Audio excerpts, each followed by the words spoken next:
हम सहयोगी मेरे साथ जुड़ चुके हैं, उनका इंट्रोडक्शन आपसे करा दूं। शिवानी हमारे साथ मुंबई से जुड़ चुकी है, इस पूरे मुद्दे को लेकर के जानकारी देंगी। अरुणिल हमारे साथ जुड़ चुके हैं पुणे से, अनुज हमारे साथ भोपाल से जुड़ चुके हैं और साथ ही गोविंद गुर्जर हमारे साथ खरगोन से जुड़ चुके हैं, जो कि इस वक्त आपको स्क्रीन पर नजर आ रहे हैं। और इस गंभीर मुद्दे पर चर्चा करने के लिए, डिस्कशन के लिए हमारे साथ खास मेहमान भी मौजूद है। विजय शंकर तिवारी, नेता वीएचपी के, हमारे साथ जुड़ चुके हैं। साथ ही विक्रमादित्य हिंदू धर्मगुरु हैं, वो भी हमारे साथ जुड़ चुके हैं। मौलाना मुफ्ती मोहम्मद हमारे साथ जुड़ चुके हैं और इस पूरे मुद्दे को लेकर के हम चर्चा करेंगे। लेकिन इससे पहले शिवानी, मेरी सहयोगी ने एक रिपोर्ट भेजी है, वो रिपोर्ट आपको दिखाते हैं।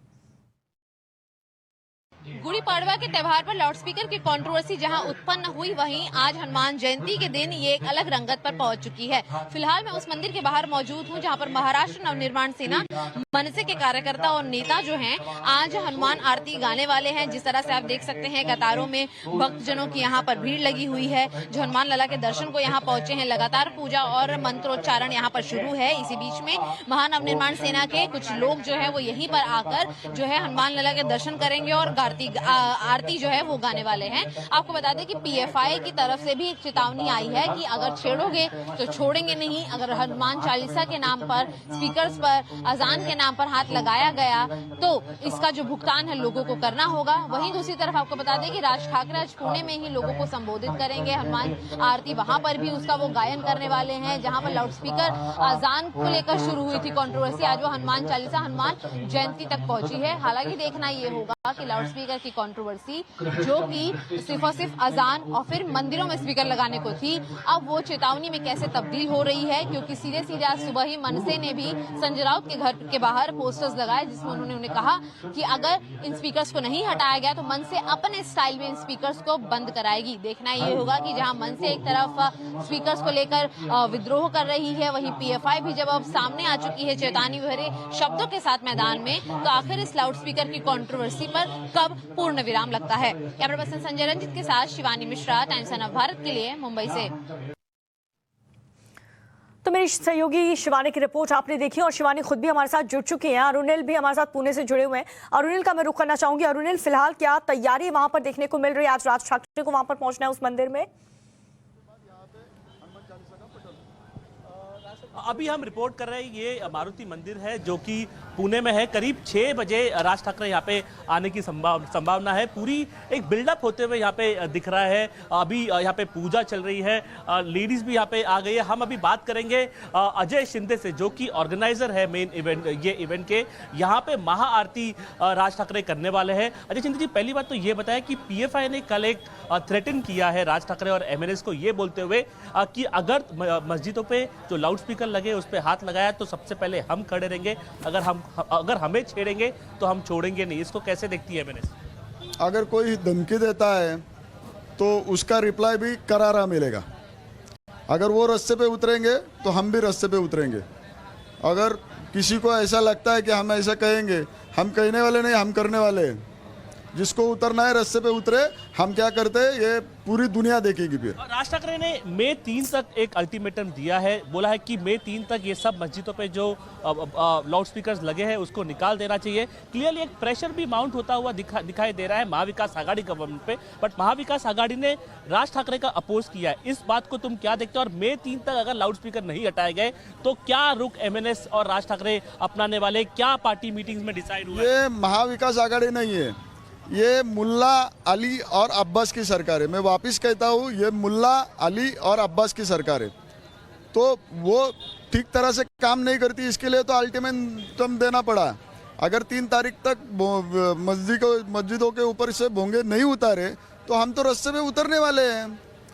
अगर हम आपको दिखाएंगे कि क्या एग्जैक्टली सीन यहाँ पे मारुति मंदिर पे दिखाई पड़ रहा है। अगर हम यहाँ पे एक जो बैनर लगे हुए उस पर अगर नजर डालें तो ये बैनर पे भी राज ठाकरे का जो अवतार दिखाया गया है वो हूबहू जो बाल साहेब ठाकरे थे उनके प्रतिमा पे दिखाया गया है। देखिए तो हिंदू जननायक उन्हें यहाँ पे संबोधित किया गया है। बाला साहेब ठाकरे को भी हिंदू हृदय सम्राट करके बुलाया जाया करता था। तो एक पूरा हिंदुत्व का एक अवतार राज ठाकरे ने अपनाया है। और यहाँ पे अगर मारुति मंदिर की हम बात करें तो यहाँ पे अभी पूजा हो रही है। अगर शिवसेना ऐसा बोल रही है कि ये वही राज ठाकरे जो पहले एक मराठी अस्मिता पे बात किया करते थे अभी, और वो शरद पवार को काफी करीबी मानते थे तभी। अभी क्लियरली उन्होंने अपना पूरा पाड़ा बदल दिया है। बीजेपी पे अटैक नहीं कर रहे, शरद पवार पे अटैक कर रहे हैं। शिवसेना पे एक स्टॉन्च अटैक राज ठाकरे और उनके पार्टी वर्कर्स ने लॉन्च किया है। कैसे मातोश्री जो कि निवास स्थान है सीएम उद्धव ठाकरे का, या फिर सेना भवन है, वहां पे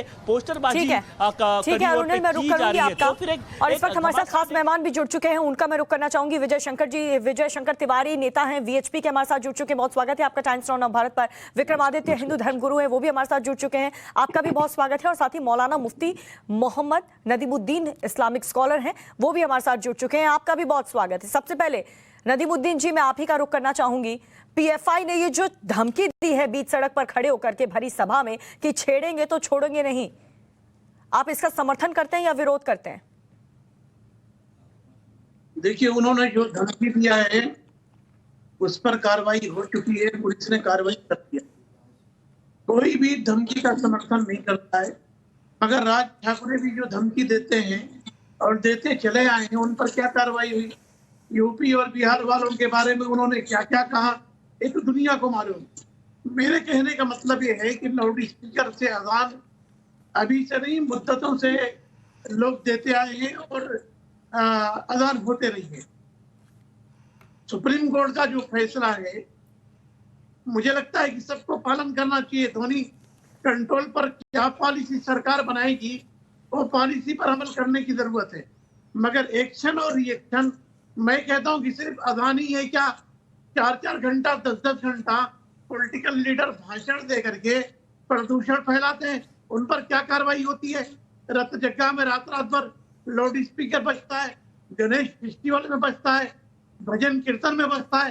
तो मैं कहता हूं कि देश की खूबसूरती है कि लाउड स्पीकर पर भजन कीर्तन की भी आवाज आनी चाहिए, घंटे की भी आवाज आनी चाहिए, अजान की भी आवाज नहीं। अगर लाउड स्पीकर में सभी की आवाज आएगी तो जो प्रावधान, जो कानून है 2000 में जो कानून लाया गया था, इसका जो प्रावधान है, नॉइज पोल्यूशन जिक्र किया गया है, उसके तहत सुप्रीम कोर्ट ने ही आदेश दिया कि लाउड स्पीकर इस हद तक नहीं, और कानून के तहत ही एमएनएस ने जिस तरीके से कहा है। लेकिन इस तरफ पीएफआई धमका रहा है, पीएफआई ने कानून का रास्ता नहीं अपनाया, ना वो कोर्ट के पास गया है, वो बीच सड़क पर खड़े होकर के धमकी दे रहा है, वो कहां तक सही है?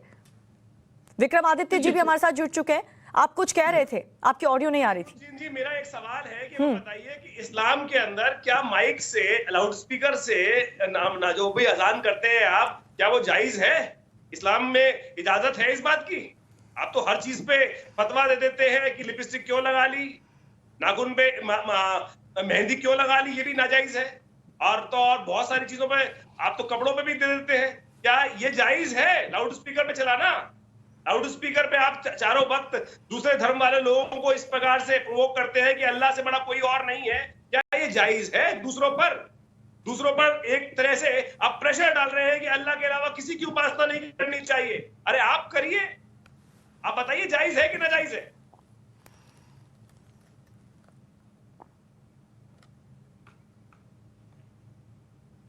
शायद इनके पास कोई जवाब है नहीं, इनके पास शायद कोई जवाब नहीं है। इनके पास कोई जवाब है हाँ, नहीं। आप इसे कह रहे हैं, आप इसे कह रहे हैं, जो आपने स्टेटमेंट दिया ना उसी के ऊपर कह रहे थे वो। इनके पास कोई जवाब है नहीं इसका।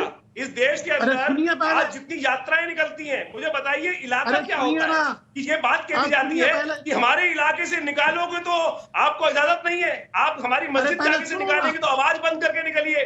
क्या क्या है, क्या तरीका ये? मुझे बताइए, भारत देश है, सेकुलर देश है, हर व्यक्ति को अपने धर्म के अनुसार अपनी ठीक है, आप जवाब दीजिएगा, लेकिन विजय शंकर तिवारी जी को भी मैं इसमें इन्वॉल्व करना चाहूंगी। सर, आपकी क्या राय है? क्योंकि राज ठाकरे ने जो स्टेटमेंट दिया वो कहीं से भी धमकी उसे हम नहीं कह सकते या धमकाना नहीं कह सकते, लेकिन पीएफआई जो कर रहा है उसे साफ तौर पर धमकाना ही कहेंगे। देखो, पीएफआई को तो मुझे इतना ही कहना है कि पीएफआई वाले जो कह रहे हैं तो उनको ये समझ लेना चाहिए कि हिंदुओं ने चूड़ियां नहीं पहन रखी हैं। अगर इस प्रकार की कोई गतिविधि होती है तो फिर ये धमकी नहीं है, अच्छे से समझ लेना चाहिए। विजय शंकर तिवारी धमकी नहीं दे रहे। एक मिनट मौलाना साहब, एक मिनट। मैं कहता हूं अगर वो कोई कार्रवाई करते हैं तो हिंदुओं ने चूड़ियां नहीं पहन रखी हैं, ये धमकी नहीं है, ये मैं उनको बता रहा हूं। दूसरी बात मैं कह रहा हूं कि इस देश में कानून बहुत तगड़ा है, भारत का संविधान बहुत मजबूत। जो हाल सिमी का हुआ है वही हाल पीएफआई का होने वाला है और बहुत जल्दी आप ऐसा होते हुए देखते हैं। लेकिन देश में जितनी गतिविधियां चली हैं, जिहादी गतिविधियां चली हैं, सीए को लेकर के, चाहे पूर्वी दिल्ली को लेकर के, यहां तक झारखंड में अभी जो रामोत्सव को लेकर के जो दंगे हुए हैं, उसमें पीएफआई के हाथ वहां के जांच एजेंसी ने पाए हैं। जो गुजरात में हुआ, पीएफआई का हाथ है। देश में अनेकों ऐसी जिहादी आतंकी गतिविधियां हो रही हैं जहां पीएफआई का हाथ पैर सब कुछ पाया गया है। तो वो बहुत जल्दी समय आने वाला है जब इनका हाल जैसे सिमी का हुआ था वही होने वाला है। लेकिन एक बात अभी हमारे मौलाना साहब कह रहे थे, मौलाना साहब, एक आदमी बैठ करके, हमारी आस्था अजान में नहीं है, हमारी आस्था आपके सोच में नहीं है, तो आप हमें क्यों सुनाना चाहते हैं? हम कहते हैं कि जो माइक है, माइक का उपयोग अगर 500 लोग बैठे हैं, 400 लोग बैठे हैं, तो उनके लिए होता है। एक आदमी अंदर बैठ करके और आसपास के सैकड़ों हजारों लोगों के कान में अपनी आवाज पहुंचाता है, यह कहां तक जायज है? इसलिए मैं कहता हूं कि माइक किसी भी हालत में नहीं होना चाहिए। ये अजान पढ़ते हैं, अपना आराम से मस्जिद में पढ़ें, किसी को कोई दिक्कत नहीं है, कोई आपत्ति नहीं है, अपने धर्म का पालन करें, कोई समस्या नहीं है। लेकिन जब ये कहेंगे नहीं हम करेंगे, तो इसके लिए देश का जो देश की जनता है और देश का कानून है, मैं ये अपेक्षा करता हूं कि देश का कानून भी इस पर कड़ी कार्रवाई करेगा। बिल्कुल कार्रवाई होनी चाहिए। और क्या कार्रवाई हुई है ये बताने के लिए मेरी सहयोगी शिवानी जुड़ चुकी हैं। शिवानी, जरा बताएं कि पीएफआई के इस हेट स्पीच को लेकर के क्या एक्शन लिया जा रहा है? देखिए, मैं बता दूं पहले कि पीएफआई की जो हेट स्पीच, एक जो स्टेटमेंट्स कल सीधे तौर पर सामने आए थे, वहीं पर जो है उनके खिलाफ जो है मुंब्रा में एफआईआर जो है वो भी रजिस्टर हो चुकी है। लेकिन सीधे चलते हैं, यहाँ पर महासचिव एमएनएस के मौजूद हैं संदीप देशपांडे मेरे साथ। सर, लाइव आपको लोग सुन रहे हैं। कल पीएफआई ने स्टेटमेंट दिया है, छेड़ोगे तो छोड़ेंगे नहीं, और वो मनसे के लिए कहा था कि अगर आप स्पीकर पर हाथ डालेंगे तो आपको पहले पीएफआई को सामना करना पड़ेगा। देखिए, हमने जो कहा था बहुत साफ तौर पे कहा था कि 2005 का जो सुप्रीम कोर्ट का निर्णय है, उस निर्णय लागू हो, उस निर्णय की इम्प्लीमेंटेशन हो। मुंबई पुलिस एक्ट के जो सेक्शंस है, जो 365 डेज लाउड स्पीकर की परमिशन नहीं देते हैं, उन सेक्शन को लागू किया जाए और ये जो कानून है वो कानून लगाया जाए। अभी इसके ऊपर अगर किसी को आपत्ति है और वो इस प्रकार के वक्तव्य करता है, तो उन्हें रोकने का काम राज्य सरकार को करना चाहिए। अगर राज्य सरकार ये काम नहीं करती है तो हम हमारा संरक्षण करने के लिए समर्थ हैं। और दूसरी बात हम बता सकते हैं कि अगर हमारे कार्यकर्ता को कोई छूने की कोशिश करेगा तो उसका जो परिणाम होगा वो पूरे राज्य भर दिखेगा। मगर ये परिस्थिति पैदा ना हो, ये जिम्मेदारी राज्य सरकार की है। ऐसे बयानबाजी करके जो लोग माहौल को खराब कर रहे हैं, उनके ऊपर तुरंत कार्रवाई राज्य सरकार करे। बिल्कुल। सो यहाँ पर जिस तरह से हमने साफ तौर पर सुना कि वो कह रहे हैं कि अगर एमएनएस के लोगों को भी हाथ लगाया गया तो वो भी पीछे हटेंगे नहीं। हालांकि पीएफआई के जिस पर्सन ने इस बात को पूरी तरह से कहा, व्यक्तित्व को, उनके खिलाफ एफआईआर जरूर रजिस्टर हुई है, उसके ऊपर मुंबई पुलिस द्वारा एक्शन लिया जा रहा है। भड़काऊ भाषण, भड़काऊ स्टेटमेंट्स देने के ही एवज में जो पूरा केस है उसे रजिस्टर किया गया। वहीं अब दूसरी तरफ तस्वीरों के जरिए हमने देखा यहाँ पर कि अब जो लोग हैं यहाँ पर पूजा पाठ करके, हनुमान चालीसा पढ़ के, मनसे के ही कार्यकर्ता है वो यहाँ से निकले। मनसे वाले जो है वो लोगों को यहाँ पर हनुमान चालीसा भी बांटते हुए नजर आ रहे हैं। साफ तौर पर कह सकते हैं कि जहाँ एक तरफ पीएफआई का स्टेटमेंट सामने आ रहा है, वहीं मनसे भी पीछे हटने को बिल्कुल तैयार नहीं है। हालांकि फिलहाल यहाँ पर जो ज्यादा सिचुएशन है चैलेंजिंग, वो सीधे सरकार के लिए ही ज्यादा महत्वपूर्ण हो जाती है। तो जिस तरह से आपने देखा तस्वीरों पे, पीएफआई के स्टेटमेंट के खिलाफ जहां पुलिस स्टेशन में एफआईआर रजिस्टर हुई है, वहीं एमएनएस भी साफ तौर पर कह रही है कि कोई अगर आया एवज में लाउड स्पीकर की तो हम भी उसे छोड़ेंगे नहीं। बिल्कुल शिवानी, और इस तरह धमकी भरे लहजे में अगर कोई बात करेगा तो उस पर एक्शन होना बहुत जरूरी भी हो जाता है। अनुज भी मेरे सहयोगी बने हुए हैं। अनुज, पीएफआई के स्टेटमेंट को लेकर के साफ तौर पर समझ आ रहा है कि ये सिर्फ और सिर्फ भड़काने का काम किया जा रहा है, और बीते कई राज्यों में जिस तरीके से हिंसा हुई है, बहुत पूरी प्लानिंग के साथ हिंसा फैलाई गई है, और इस तरीके से अगर हेट स्पीच आएंगे, ऐसे भड़काऊ बयान दिए जाएंगे, धमकाया जाएगा, तो जाहिर सी बात है इसका असर बहुत सारा देखने को मिलेगा आने वाले दिनों में। फिलहाल भोपाल में आप इस वक्त मौजूद है, वहां पर क्या देख पा रहे हैं आप? पीएफआई का ये स्टेटमेंट, दूसरी तरफ एक तरफ कार्रवाई हो रही है, दूसरी तरफ भोपाल में कड़ी सुरक्षा के बीच आज कार्यक्रम होना है। जी बिल्कुल, जहाँ तक पीएफआई की बात करें तो जो मुंब्रा शहर के अध्यक्ष हैं पीएफआई के अब्दुल मतीन सेखानी, उनके खिलाफ मामला दर्ज हो चुका है और पुलिस लगातार इस पूरे मामले में कार्रवाई कर रही है। करीब 31 लोगों के खिलाफ मामला दर्ज किया गया है। वहीं दूसरी तरफ जो हनुमान जयंती को लेकर भोपाल में जो शोभा यात्रा निकाली जानी है उसको लेकर यहाँ पर प्रशासन की तरफ से तमाम कार्रवाई जो है वो की जा रही है, तमाम तैयारियाँ जो हैं वो की जा रही है। इस वक्त हम पुलिस कंट्रोल रूम में मौजूद हैं।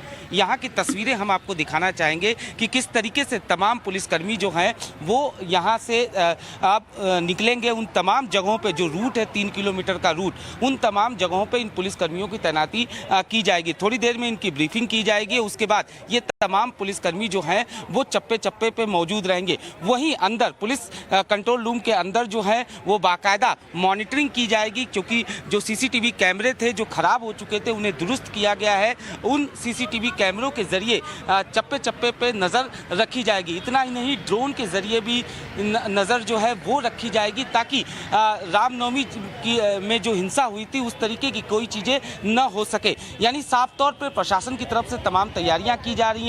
16 शर्तें रखी गई हैं और ये कहा गया है आयोजकों से कि इन शर्तों का पालन करना है। अगर किसी भी शर्त का पालन नहीं किया गया तो आयोजकों के खिलाफ कार्रवाई की जाएगी। यानी पुलिस प्रशासन पूरी तरीके से मुस्तैद है। अनुमति जो दी गई है वो इन्हीं शर्तों पर अनुमति दी गई है और ये कहा गया है कि डीजे जो बजेंगे, उनके जो गाने होंगे, उनकी लिस्ट पहले से पुलिस के पास मौजूद रहेगी। उस लिस्ट के अलावा अगर कोई गाने बजते हैं या आपत्तिजनक नारे लगाए जाते हैं तो आयोजक के खिलाफ कार्रवाई की जाएगी। तो फिलहाल जो है भोपाल की अगर बात की जाए तो यहाँ पर शोभा यात्रा को लेकर तमाम तरीके की तैयारियां की जा चुकी हैं। पुलिस प्रशासन की तरफ से तैयारियां पूरी हो चुकी हैं और जब शोभा यात्रा निकलेगी उस दौरान भी चप्पे चप्पे पर पुलिस की नजर रहेगी। जो हाई राइज बिल्डिंग है वहां पे तैनाती की जाएगी। लेकिन खरगोन में क्या व्यवस्था की गई है ये बताने के लिए गोविंद का मैं रुख करना चाहूंगी। गोविंद जरा बताएं वहां पर क्या व्यवस्था, क्या गाइडलाइन रिलीज की गई है? देखिए, खरगोन में सबसे पहले तो शोभा यात्रा की अनुमति नहीं दी गई है। जिस तरह से गुड फ्राइडे हो या फिर जुमे की नमाज हो, उन लोगों के लिए भी कोई परमिशन नहीं थी। और आज सिर्फ यही हुआ था कि 10 से 12 बजे तक मंदिर खुले थे और भक्तगणों को सिर्फ दर्शन करने की, पूजा अर्चना करने की इजाजत थी। वो भी 4 से ज्यादा लोग एक साथ इकट्ठे नहीं हो सकते थे। तो कुल मिलाकर अब नॉर्मल सी जो है वो क्रिएट करने की प्रशासन की पूरी कोशिश है। क्योंकि आज हनुमान जयंती का त्योहार था, इस त्योहार को मनाने का या कह सकते हैं कि भंडारे करने का या जुलूस निकालने का, प्रोसेसन निकालने की इजाजत प्रशासन ने नहीं दी थी। मेरे पीछे एक मंदिर है, देखिए आप, हनुमान मंदिर है, काफी बड़ा मंदिर है ये। और यहाँ पर 12 बजे तक, 10 से 12 बजे तक भक्तगण जुटे हुए थे, पूजा अर्चना की। और अब फिर से इस चौराहे पर सन्नाटा है। सिर्फ मीडिया के इक्का दुक्का लोग आपको मेरे पीछे नजर आ सकते हैं। लेकिन अब शाम को भी 2 घंटे का रिलैक्सेशन है। तो कोशिश है कि 1-2 दिन के अंदर कर्फ्यू में ढील दी जाए, क्योंकि अब उस तरह की खबरें भी सामने नहीं आ रही हैं जो पहले लगातार 4-5 दिन तक सुबह शाम हिंसा की घटनाओं की छोट-छोट खबरें भी आती रहती थी। अलग राज्य में क्या व्यवस्था की गई है, क्या तैयारी की गई है हनुमान जयंती को लेकर के, किस तरीके की सुरक्षा व्यवस्था की गई है प्रशासन की तरफ से, शोभा यात्रा को लेकर के गाइडलाइन रिलीज की गई है, वो सब कुछ हमने बताया। अलग अलग राज्य में क्या हालात हैं, मेरे तीनों खास मेहमान का मैं रुख करना चाहूंगी। सबसे पहले विजय शंकर जी, जरा आप बताएं, आपको क्या लगता है ऐसी नौबत क्यों आ पड़ी कि हिंदू धर्म में अगर किसी तरीके का त्योहार हो तो इतनी ज्यादा सुरक्षा की व्यवस्था करनी पड़ती है? ऐसा माहौल क्यों बना, क्या लग रहा है आपको, कौन जिम्मेदार है? विक्रमादित्य जी। बहुत जरूरी है जो आपने सवाल पूछा है, अमरनाथ की यात्रा हो या कोई भी बड़ा मंदिर देख लीजिए, किस प्रकार के आतंकवादी हमले लगातार उन पे होते रहे, कौन करता रहा है। किसी भी मुस्लिम यात्रा पे आज तक कोई पत्थर नहीं फेंके जाते। जब भी रामनवमी की यात्रा निकाल लीजिए, कोई भी यात्रा निकाल लीजिए, इनके क्षेत्र से निकल जाए उस पर पत्थर बरसाना शुरू कर देते हैं। इसके पीछे लगातार सरकारें जो रही इस देश में आजादी के बाद, उनका तुष्टीकरण का जो फॉर्मूला रहा, वही इसके पीछे जिम्मेदार है। और जिस प्रकार का पीएफआई इत्यादि जो फंड, जिनका एक सिंगल लाइन एजेंडा है इस देश को अशांत किया जाए। आपने सीए के प्रदर्शन में देखा किस प्रकार की डिबेट्स में ये लोग भाग लेते हैं और कोई भी व्यक्ति आज तक जिसको देश से निष्कासित नहीं किया गया, लेकिन उन्होंने कह दिया देश से निकाल दिया जाएगा। ये एक जबरदस्त कॉन्स्पिरेसी इस देश के खिलाफ की जा रही है और सबको पता है इसके पीछे कौन है। पीएफआई तो खुल के सामने आ गया ये, और विभिन्न पार्टीज जो है, पॉलिटिकल पार्टीज हैं, वो इसके पीछे जबरदस्त खेल खेल रही हैं। इसके पीछे बाहर से इंटरनेशनल फंडिंग की जा रही है। अब समय आ गया है पीएफआई जैसी ऑर्गेनाइजेशन को तुरंत बैन करे सरकार। कोई और आवश्यकता नहीं है। सामने तथ्य हैं। अब बैन नहीं करेंगे तो ये देश में कोई भी बलवा करने को तैयार है। ठीक है मौलाना मुफ्ती जी, क्या आप अग्री करते हैं जो विक्रमादित्य जी कह रहे हैं? देखिए, मेरा विक्रमादित्य जी से एक सवाल है कि शोभा यात्रा निकल रही है, शोभा यात्रा में दिक्कत पैदा करना, बाधा डालना, वो बिल्कुल गलत है जो लोग डाल रहे हैं। मगर क्या भगवा झंडा मस्जिद पे जाके लहराना ये जायज है? राम राम चिल्लाएंगे, मुल्ले देखिए साहब, जो वीडियो आप दिखा रहे हैं, ऐसा कौन सा मस्जिद है जहाँ पर भगवा झंडा फहराया गया? एक मस्जिद ऐसा बता दीजिए। आपको जब क्या वो सही है? अरे पीएफआई अगर जिम्मेदार है, साफ प्रूफ। यहाँ पर बात हो रही है कि पीएफआई को बैन किया जाए। पीएफआई जिस तरीके से भड़काऊ भाषण दे रहा है और आप यहाँ पर बैठ के झूठ बोल रहे हैं कि मस्जिद में भगवा झंडा फहराया गया। हिंदुओं के त्योहार पर ऐसी सुरक्षा व्यवस्था करनी पड़ रही है। करना चाहिए। इनको गिरफ्तार करके पूछो कि फंडिंग आ रही, इनको अगर मालूम है तो सरकार को बताएं। अगर पीएफआई सरकार के पास तथ्य है, इंटरनेट आप अखबार नहीं पढ़ते हैं, मीडिया की न्यूज़ नहीं देखते जनाब। अरे पढ़ लो मस्जिद। अरे आपके साथ समस्या ये है कि आप मदरसों से बाहर आना नहीं चाहते। पीएफआई पर मौलानाओं के साथ समस्या ये है कि वो मदरसों की जो लैंग्वेज है, मदरसों की जो पढ़ाई है, उससे बाहर नहीं आना चाहते। जब तक आप बाहर मीडिया देख लो ना, टीवी देख लो, साधु नहीं हो, देख लो ना जनाब, टीवी में आपके सामने तथ्य पकड़े जा रहे हैं लोग। ईडी ने पकड़ा है लोगों को। अरे ईडी ने पकड़ा लोगों को भाई साहब, एनआईए ने पकड़ा है।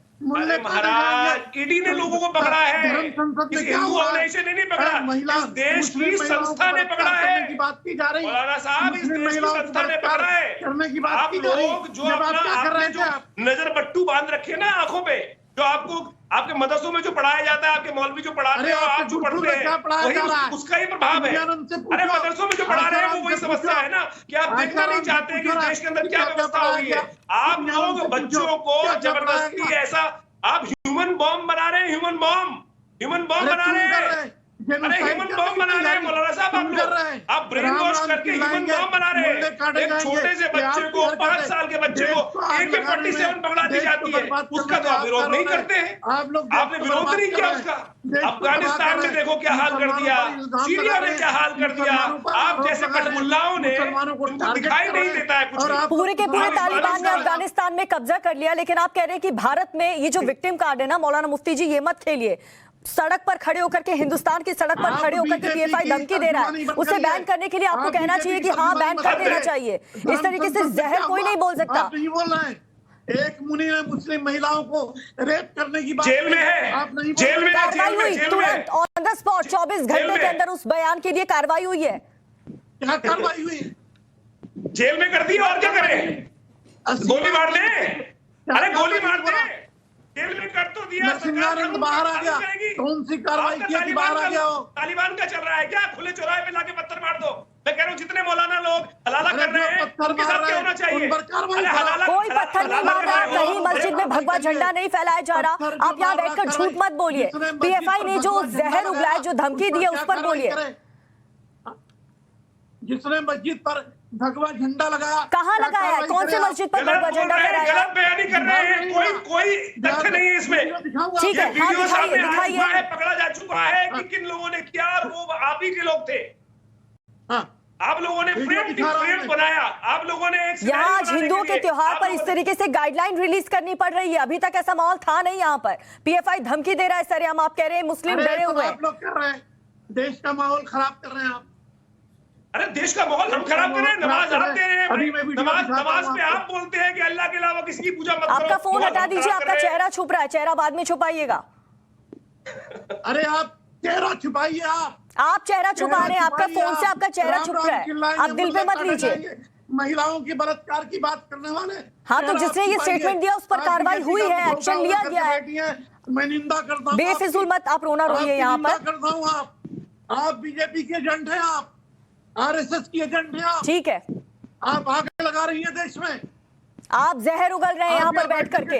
आपकी बात सुनी जा रही है, आपको प्लेटफॉर्म दिया जा रहा है कि आप अपनी बात रखें, और आप मुझ पर आरोप लगा रहे हैं। इससे कुछ नहीं होने वाला। पीएफआई को बैठ करके यहाँ पर क्लीन चीट मत दीजिए आप। अरे कोई नहीं क्लीन चीट दे रहा, आप दे रही हैं। आप दे रहे हैं क्लीन चीट बैठ करके। आप पीएफआई पर बैन करो, मेरा डिमांड है बैन करने का। हाँ ये बोलिए। नहीं दे रहा हूँ।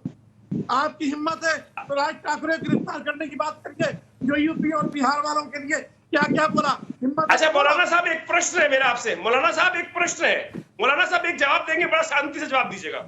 आपके सामने किसी व्यक्ति का कत्ल हो रहा हो और वहां पुलिस कार्रवाई ना कर रही हो, क्या आप उस कत्ल करने वाले को रोकेंगे या कहेंगे कानून अपना काम करेगा? बिल्कुल कानून को अपना रोकेंगे ना? करना चाहिए, मुजरिम कानून को अपना काम करना चाहिए ना? जो भी गलती करे कानून को काम करना 2005 चाहिए। में सरकार ने ऑर्डर दिया था, 2005 में माननीय सर्वोच्च न्यायालय ने ऑर्डर दिया था कि भैया कोई भी 9 बजे से सुबह शाम को लेकर सुबह तक कोई माइक नहीं चलेगा। अगर पुलिस काम नहीं कर रही है तो एक ऑर्गेनाइजेशन कह रही है कि हमें काम करना चाहिए, तो काम करना गलत कहाँ है?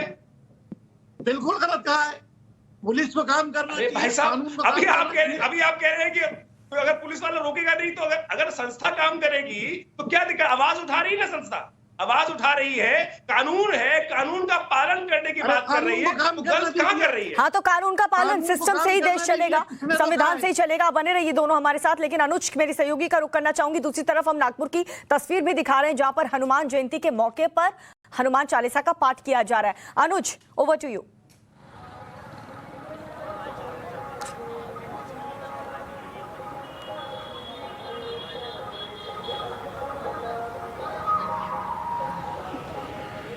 जी देखिए, मैंने जिस तरीके से पहले बताया कि हनुमान जयंती के मद्देनज़र भोपाल की अगर बात किया जाए और ख़ास तौर पे उन तमाम जगहों की जो 3 किलोमीटर का पैच है, चाहे बुधवारा हो इतवारा हो, जो कि बेहद संवेदनशील इलाके हैं, इन तमाम इलाकों से जब ये शोभा यात्रा निकलेगी उस दौरान तमाम तरीके की पुलिस प्रशासन की तरफ से कार्रवाई की जा रही है। सबसे बड़ी बात यह है कि सोशल मीडिया पर ख़ास तौर पर निगरानी बरती जा रही है, क्योंकि जिस तरीके से ये देखा गया कि कुछ लोग जो है सोशल मीडिया के माध्यम से भड़काने की कोशिश कर रहे हैं, ऐसे लोगों पर शिकंजा कसने के लिए सोशल मीडिया पर बाकायदा निगरानी रखी जा रही है। साथ ही साथ इंटेलिजेंट रिपोर्ट जो है उसे बार बार उस पर निगरानी रखी जा रही है। जो रिपोर्ट आ रही है उसके हिसाब से आगे का एक्शन प्लान जो है वो तैयार किया जा रहा है। पुलिस हेडक्वार्टर में अब आपको तस्वीरें दिखाना चाहूँगा कि किस तरीके से यहाँ पर अब ब्रीफिंग की तैयारी हो रही है। तमाम आला अधिकारी जो हैं वो यहाँ पर पहुँचेंगे। उसके बाद ये जो तमाम पुलिसकर्मी हैं जिनकी तैनाती की जाएगी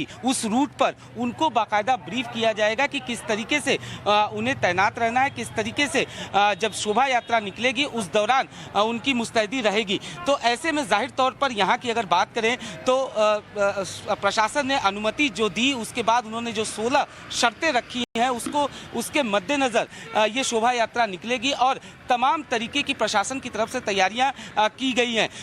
इंटेलिजेंट की एक रिपोर्ट आई जिसके बाद एक समिति की शोभा यात्रा को कैंसिल भी किया गया, क्योंकि जिस जगह से वो शोभा यात्रा निकलनी थी वो बेहद ही संवेदनशील इलाका था। ऐसे में वहाँ कुछ गड़बड़ी न हो सके इसके मद्देनज़र उसे अनुमति नहीं दी गई। बाकी जिस रूट से ये शोभा यात्रा निकलेगी उस रूट पर तमाम जगहों पे पुलिस बल की तैनाती की गई है। हाई राइज बिल्डिंग पर तैनाती की जाएगी और पहले ही प्रशासन की तरफ से हाई राइज बिल्डिंगों को बाकायदा खंगाला गया है, देखा गया है। जहां पर भी ईंट पत्थर जैसी कोई चीजें मिली हैं उसको हटा दिया गया है ताकि जब शोभा यात्रा निकले तो शांतिपूर्ण तरीके से शोभा यात्रा निकले।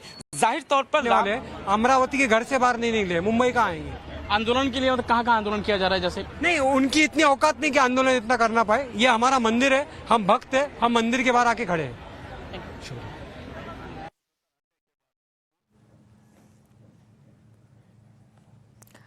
तो पुणे की ये तस्वीर आपको दिखा रहे हैं जहां पर कड़ी सुरक्षा के बीच आज शोभा यात्रा निकलेगी। ऐसे ही हालात अलग अलग राज्य में हैं। विक्रमादित्य जी, हम बात कर रहे थे हालात को लेकर के कि आखिर ऐसा क्यों हो रहा है कि शोभा यात्रा निकल रही है, हिंदुओं का त्योहार कोई भी हो वहां पर इस तरीके की व्यवस्था की जा रही है। मैं रुक करूंगी आपका, लेकिन इस बीच नागपुर से तस्वीर आ रही है सामने जहां पर हनुमान चालीसा का पाठ किया जा रहा है। अंजनी पुत्र पवन सुत नाम, अंजनी पुत्र पवन सुत नाम, महावीर विक्रम बजरंगी, महावीर विक्रम बजरंगी, कुमति निवार सुमति के संगी, कुमति निवार सुमति के संगी, कंचन वरन विराज सुबेसा, कंचन वरन विराज सुबेसा, कानन कुंडल कुंचित केशा, कानन कुंडल कुंचित केशा, हाथ वज्र ध्वजा विराजय, हाथ वज्र ध्वजा विराजय, कांधे मुझ जनेऊ सजाई, कांधे मुझ जनेऊ सजाई, सुवन केसरी नंदन शंकर सुमन केसरी नंदन तेज प्रताप महाजगवंदन तेज प्रताप महाजगवंदन विद्यावान गुणी अति चातुर विद्यावान गुणी अति चातुर राम काज करिबे को आतुर राम काज करिबे को आतुर चरित्र सुनिबे को रसिया प्रभु चरित्र सुनिबे को रसिया राम लखन सीता मन बसिया राम लखन सीता मन बसिया जाएगी उनकी ब्रीफिंग यहाँ पर की जा रही है कि उन्हें किस तरीके से मुस्तैद रहना है। करीब 600 के आसपास पुलिसकर्मी की तैनाती की जाएगी। जो 3 किलोमीटर का पैच है, 3 किलोमीटर का जो रूट है, उन तमाम रूट पर ये पुलिसकर्मी जो हैं वो तैनात रहेंगे। सहयोगी रिपोर्ट दिखा रहे थे कि वहां पर क्या ब्रीफिंग की जा रही है, सुरक्षा की व्यवस्था किस तरीके से बनाए रखनी है, दुरुस्त रखनी है, उसको लेकर के यहाँ पर ब्रीफिंग हो रही थी। तमाम अधिकारी ब्रीफिंग कर रहे थे और दोनों खास मेहमान हमारे साथ बने हुए। मौलाना मुफ्ती जी, आप देख रहे हैं, हाँ कुछ कहना चाहते थे आप कहिए, लेकिन आप देख रहे हैं ये कि हिंदुओं का त्योहार है, हनुमान जयंती जैसा अवसर, शोभा यात्रा निकाली जानी है, लेकिन इतनी जबरदस्त सुरक्षा करनी पड़ रही है, इस तरीके का माहौल बन चुका है। तेलंगाना में लाखों लोग शोभा यात्रा में आए और मुस्लिम एरिया से निकला, कोई गड़बड़ नहीं हुई। क्यों गड़बड़ नहीं हुई पूछता हूं मैं। जहां गड़बड़ हुई, सरकार ने गड़बड़, जहां पर गड़बड़ हुई पुलिस ने गड़बड़, कौन जिम्मेदार है वहां का? बीजेपी के शासन में क्यों गड़बड़ हो रहा है? मैं पूछता हूँ क्यों? बीजेपी की सरकार है, राजस्थान में गहलोत की सरकार है, सरकार की जिम्मेदारी है, कांग्रेस की सरकार।